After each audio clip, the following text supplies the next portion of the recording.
We do move now to that ABC News exclusive. The new twist in the case of Alec Murdaugh, the disgraced South Carolina lawyer who killed his wife and son. The outspoken court clerk now under fire after writing a book about the trial and the Murdaugh family. Trevor Ault has the details. Trevor, good morning. Good morning, Whit. So this county clerk in Alec Murdaugh's murder trial had already been in the spotlight. His attorneys said she tampered with the jury, which she and prosecutors deny. But now there's this new controversy. She wrote that book about the trial and now seems to admit that some of the words in that book were stolen.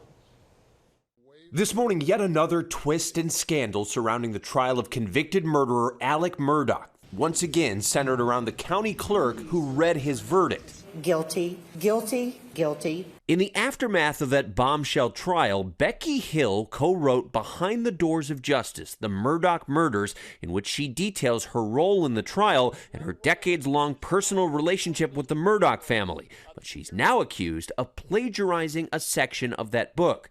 I was shocked. I was disappointed. I was sad. Neil Gordon is the book's co-author. He says he discovered what he called the ethical gaffe while reviewing thousands of Hill's emails that had been released to reporters through Freedom of Information Act requests.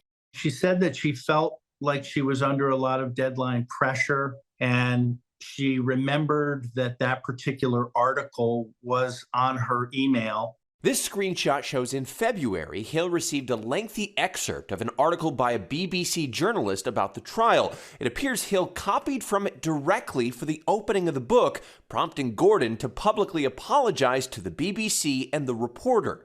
I decided to look at our book because the words were very familiar to me, and sure enough, it was the preface of our book. I was sick to my stomach.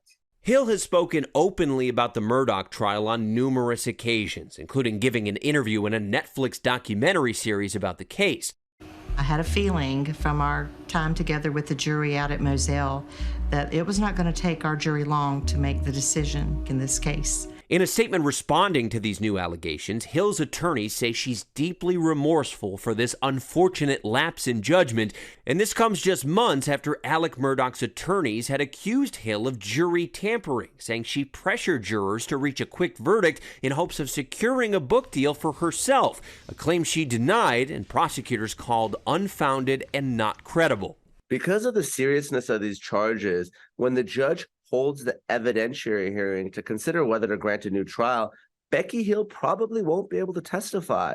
If she does, she's going to risk being cross-examined, and her credibility is completely shot because now she's an admitted liar. And Becky Hill's attorneys say she has reached out to that BBC journalist to personally apologize. This book had been self-published. It was only available through Amazon and Audible, but both authors now say it has since been unpublished. Guys. All right, Trevor, thank you. And Eva, we know you've been covering this Murdaugh case for a very long time, since the beginning. What impact could this have now? Well, you heard Trevor mention the defense attorneys had asked for a new trial, and they specifically pointed to the behavior of this clerk and this book. The court has yet to decide, so we'll have to wait and see if they factor this in. Seems like every week, every month, there's something new about this case. It keeps going. Just keeps going. All right, Eva, thank you for that. Well, hey there, GMA fans. Robin Roberts here. Thanks for checking out our YouTube channel. Lots of great stuff here. So go on, click the subscribe button right over here to get more of awesome videos and content from GMA every day, anytime. We thank you for watching, and we'll see you in the morning on GMA.